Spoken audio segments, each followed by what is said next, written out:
Hello, and welcome to the blockchain.com's new institutional market outlook podcast. My name is Nicholas Carey, co-founder and vice chairman of blockchain.com. In this series, we'll take a look at a variety of different topics that fall under the institutional umbrella, from looking under the hood at everything from market making to over-the-counter trading, exploring how blockchain.com supports its institutional clients, as well as getting the latest industry insight and analysis from experts in their field. Today, we're joined by Matthew Lin, senior trader at blockchain.com. Welcome to the podcast, Matthew. I've got a question for you. It has been a big few months for Bitcoin, especially with the ETF announcements. Let's talk through it and the factors that have influenced the Bitcoin spot ETF flows. Right. Thanks for having me, Nick. So I'm starting with the announcement of the Bitcoin ETF in 2023. This boosted optimism on the industry as a whole. And since its inception and going live this year, it has created a staggering $11.7 billion of spot inflow. So far, the daily average is a net positive inflow of around 250 million. And the latest peak was on the 12th of March in 2024 when the spot ETFs recorded 1.045 billion in net positive inflow. However, last week we saw these inflows start to slow down a little bit, and throughout the week we had a net negative inflow of negative $887 million. And this contributed severely to the retracement in prices from the mid-high 60s all the way down to the low 60s. And this week, starting the week, we saw the flows turn positive again, together with the announcement that the London Stock Exchange would be enabling the trading of Bitcoin ETNs. This pushed prices all the way back to around 70K, as optimism seems to have returned. At the same time, we also see that Bitcoin supply and profit at current levels is around 94 to 95%. And we are observing that supply of BTC held by long-term holders started to decrease by about 700,000 Bitcoin since Bitcoin made the new high. So this means that lots of this selling pressure seems to be coming from all these long-term holders, and everyone that seems to be piling into Bitcoin now could be called the new hodlers. Yeah. So this activity seems mainly attributable to the on-chain activities of Grayscale Bitcoin Trust, GBTC, one of the ETFs. And we are seeing this negative long-term holder supply change offset by the short-term holder supply increase by which has increased by around 800,000 tokens. So this price action is not really any cause of concern for us, as we've seen similar patterns in the past when Bitcoin made a new high before retracing by more than 10% and lounging in that range before making strides forward once again.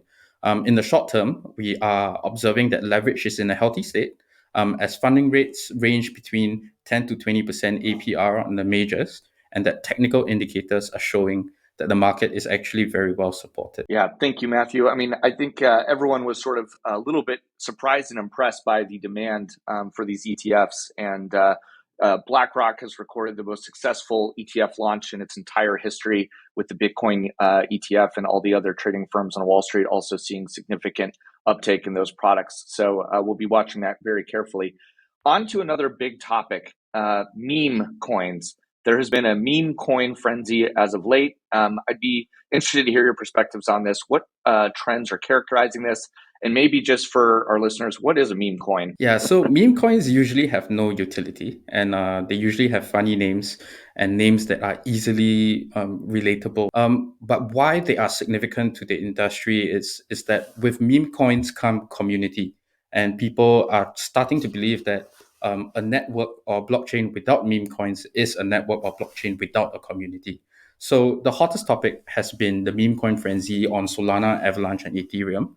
And some names that come to mind would be BOM, which stands for Book of Memes, Bonk, which is simply just Bonk, When, which is actually just When, With, which is Dog with Hat, Pepe, that is named after that viral green frog, and No Chill. And these tokens have actually made some aggressive traders really, really happy. Solana, Avalanche, Near, and recently Base seem to be amongst the largest gainers in price and activity, as their on-chain metrics seem to show. So according to the blog, Solana daily active addresses made a new peak since November 2021. at 1.52 million, but it's not quite so yet at the peak of mid 2021. However, the number of new addresses is currently at an all-time high, with more than a million new daily addresses. So total fees on Solana is also at its all-time high of about $5 million a day. And considering that Solana transactions cost less than a penny, this is quite a feat, which means that there's simply many transactions that are taking place on the chain every day. So furthermore, on-chain volumes have reached 5. And this looks really very reminiscent of the run by Ethereum leading up to DeFi summer, and is definitely one of the networks that we are closely monitoring. Avalanche is similarly on an uptrend, but we would like to just urge a little bit of caution, as it seems if you go through the history on Avalanche, it looks like it seems to be very short-lived, and activity seems to be very spiky. It doesn't follow a nice upward graph, or doesn't look like it's organic growth compared to Solana and Ethereum during their run-ups as well. So comparing Solana to Ethereum, Ethereum is on an uptrend as DeFi activity return, but it's posting much lower numbers with 500,000 daily new addresses and on-chain volumes at 6.71 billion. Since the Denkun upgrade, activity has shifted away from the main layer one, which is Ethereum, onto layer twos such as Arbitrum, Optimism, Base, which seems to be part of the overarching plan by the Ethereum Foundation to allow Ethereum to reach a much higher transaction per second. And also recently there's been a number of controversial tokens that were launched on Solana. Of course, I can't really talk about them because they are controversial.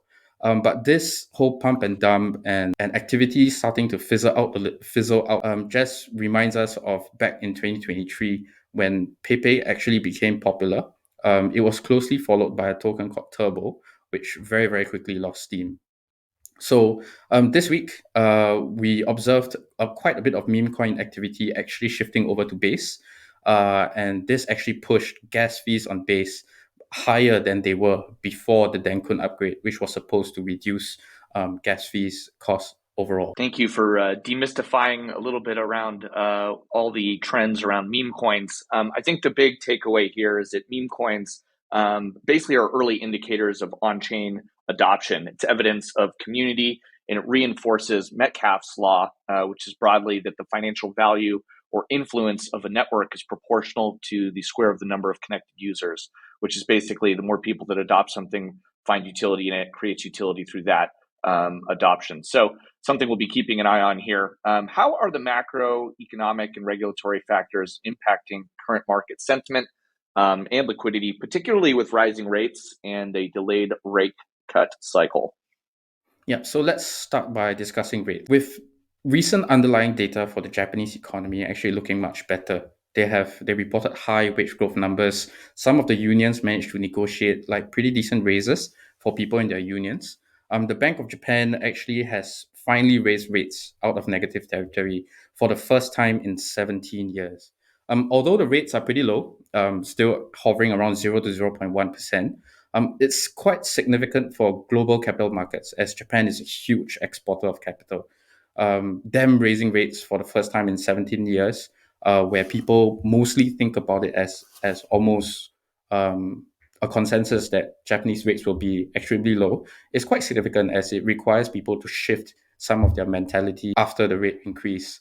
Yeah, combined with market sentiment pricing in the Fed having to push back its rate cuts to around Q3 of this year due to persistent inflation levels, this suggests overall that there might be some expectation of a contraction in global liquidity, which in crypto as a risk market, it doesn't really bode a good sign. Inflation, although it has come down from the 2023 levels, it seems to be much stickier than expected, and the Fed seems to be finding it very difficult for them to reach their inflation targets. So, but they are towing a very thin line by keeping rates high. Leading up to the FOMC meeting last week, we observed that trading volumes started to taper off, which is normal when it comes to such a high risk and high market impact event happening. But almost immediately, once the Fed meeting ended and what they did was in line with market expectation, we saw strong buying, which pushed prices from the low 60s all the way up to the mid high 60s. And this seems to show that people are still going risk on into Bitcoin, even though the macro regulatory headwinds might be changing a little bit. However, the question is in the air. Everyone is asking this question, which is, do Bitcoin buyers these days actually care that much about macro? Are they just simply portfolio allocators who feel that they need to have some exposure to crypto? Or are they really high level macro traders who really care about what's happening in the world today? Yeah. In addition to that, if we focus more on the regulatory side of things, the ETH ETF was once again postponed by the SEC, leading to the market pricing only about the 25 to 26% probability of approval by May. And this was on Polymarket, which is a Prediction market. one of the crypto protocols where people can bet on things like this. So the quick playbook actually would have been using the BTC ETF as a template to submit for the ETH ETF. But Fidelity and Grayscale actually added in staking to the ETH ETF, which has not been discussed by regulators and the SEC yet.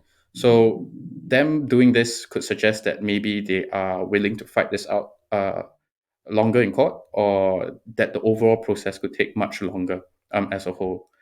Just to add on to this, just last night actually, it was announced that KuCoin, two founders of KuCoin, were arrested by the Department of Justice.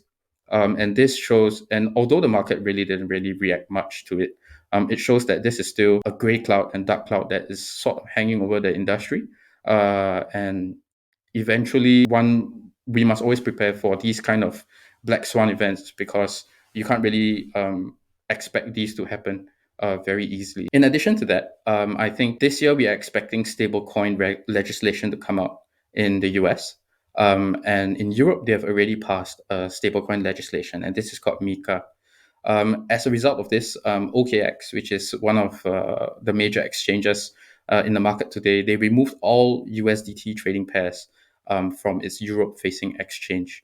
So, with more stringent stablecoin legislation expected from the US coming this year, this would put pressure on all the stablecoin issuers, which would actually affect the market as a whole, considering how important stablecoins are used to purchase and transfer funds around. Thank you, Matthew. Yeah, I think the one of the most interesting dynamics in the market today is the federal funds rate being as high as it is, and the crypto market as high as it is. This is kind of an unprecedented territory for crypto specifically, because if you look back across the trends from the previous cycles, it was really only when the federal funds rate was almost at nothing did we see the last bull cycle. And so I think it's particularly potentially bullish right now to see such high pricing in the crypto market cap and the federal funds rate being as high as it is. So we'll be watching all of that very carefully on the desk. Let's take a look to the future. In your opinion, what catalysts and narratives are shaping the trajectory of the cryptocurrency market as we move through 2024 into 2025? Yeah, so we are looking forward to a few things this year, actually. First of all, is the halving that's coming up in April. So Big deal. typically, throughout history, bull markets for Bitcoin always start with the halving. And this is coming up almost, I believe, from today, it's about 25 days. And it's something that is definitely high on the list of things that we are looking forward to. Next, of course, is the Fed rate cuts that will probably happen later on in the year. And these two alone are positive catalysts for BTC, which will lead and when BTC rises, the rest of the market will follow. We believe that the full impact of the ETFs have yet to be seen, as many TradFi institutions are still evaluating diversifying some of their portfolio into Bitcoin. And this new money inflow into crypto would be very welcome, as it would push up the spot trading volumes and also price action. So throughout the year so far, there have actually been a few narratives that have been consistently at the top of the rankings. And of them, our picks would be gaming and AI. So Web3 games have started long before 2024, but many criticized in the past that games were quickly developed and launched were all copies of Web2 games. And the rush to launch tokens or raise money in the past did no favors to improve the quality of games. But this year, starting with Shrapnel on Avalanche, followed by Heroes of Mavia, we have seen that Web3 gaming is still very sought after. And joining Web3 would be some big Web2 game companies and titles such as MapleStory, which has committed to join Web3. We think that this might still be early. This narrative might still be early. Yeah. So next would be the AI boom. It's not one to miss out. With AI tokens such as Tau, Akash Network, and Fetch AI, all performing incredibly well since launch. And since the launch of OpenAI, this narrative has always remained near the top, as money poured into NVIDIA and AMD stocks. And in crypto, there's a few promising projects that are building either AI projects or building up AI infrastructure. And this theme should remain strong as AI continues to grow and be developed in the world around us today. Potentially, it might be possible to witness a combination of both narratives above, as some people have recently floated an idea about autonomous worlds, which is an amalgamation of gaming, AI, and metaverse. And if that really comes to fruition, it would be really, really very interesting and quite exciting to be a part of. But however, there still might be some headwinds that might come our way, as we still can potentially expect two major sell events. First, the US government is still sitting on a big stash of Bitcoin to sell, and Mt. Gox has yet to begin liquidating its holdings to make its creditors whole. After all this time, it's not just Mt. Gox. We have FTX and a few others that are also liquidating their holdings because of what happened last year. So, in conclusion, although there would be some selling pressure from some venues, the recent buying demand from the ETFs and like what Nick mentioned, where with the Fed funds rate so high and where price is today, dish has shown that there has been really strong demand for crypto, and we believe that this demand is only growing. Looking forward, we are really pretty much still optimistic, and we are hoping that we would be making many more new highs this year and maybe even into 2025. Thank you, Matthew, so much. The narrative this year has started off very strongly. We've had an all-time high for the price of Bitcoin reached early in the months of 2024. A very important event happening with the Bitcoin halving. This is where the supply of Bitcoin reduces by 50%, an event that has only occurred 3 times before and is designed programmatically into the protocol itself, making it a very hard asset. We've got the federal fund rates expected to be cut, which should reduce the cost of borrowing and is priced into the market as well. The US election could throw some interesting turbulence into the markets as we head into November. The full impact of ETFs, as you mentioned, we don't think has been fully seen yet. Many of these ETFs have yet to really been marketed, and there's a lot of potential growth market access there. And I think you hit the nail on the head, Matthew, with sort of the, I would say, next generation crypto narratives around AI, and especially around gaming, where we're seeing pretty significant adoption of new games that are really fit to purpose, combining these technologies. And so I think it's important to moderate a lot of the kind of bullish sentiment that we are experiencing, though, with some observations around moments we expect around key structural selling. As you mentioned, the Mt. Gox liquidations, FTX, Genesis, and others, and some of the general volatility in the macro world as it exists because of all kinds of issues in the world today. So thank you very much for sharing all this. That wraps up this month's podcast. Thank you for joining us, Matthew, sitting at the desk in Singapore. Please remember to subscribe, rate, and leave a review if you enjoyed today's podcast. And until next time, I'm Nick Carey, and on behalf of the entire Blockchain.com team, thank you for tuning in. The views and opinions expressed in this podcast are for informational purposes only and should not be considered financial advice. This presentation is intended for institutional investors and accredited investors only. Some products and services are not available in all jurisdictions. Listeners are encouraged to conduct their own research and consult with a qualified financial professional before making any investment decisions. Thank you.